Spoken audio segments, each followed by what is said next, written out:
difference, but so on. Discussion of the amendments or the bill other than that one section, maybe we start with that. Senator Pratt?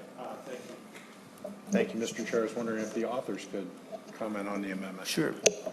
Go ahead. Senator Gustafson first, and then Senator Kuhn, whichever way you want to go. Thank you, Mr. Chair, and thank you, Senator Pratt. I think from the beginning, you might now here in finance are seeing some of the challenges we've had. I think the idea of an Office of Inspector General seems in a way sort of simple, that they should have that oversight authority and be able to investigate. But as you dig into it, you realize that you need three things to make this office work. So you need an independent oversight authority, which is the goal of the whole office. You need it to be constitutional. We're going after bad guys. So the last thing you want is for somebody to be found guilty of something only to go to the Supreme Court and find that this whole office is unconstitutional. So we have to make sure it's constitutional, which is why some of the changes you see here now have developed. And then the last thing is that we need to preserve federal funding.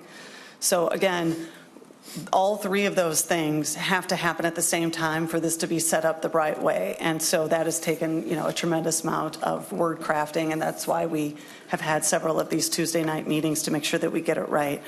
So as we're sort of swimming in all of these amendments, I think that's what you're seeing here, and really anxious to hear what concerns or questions you might have about some of these things that we have been in the weeds about for a while. Hopefully we can come to a resolution and find a way forward that matches up with it. But I think, for me, I want the Office of Inspector General to have the teeth necessary to do the work that's necessary. So they really do need to be an independent oversight authority who has access to investigations, and any public or private entity that receives taxpayer dollars is under the jurisdiction of IG and has the potential to be investigated to make sure that those dollars are going where they're supposed to go.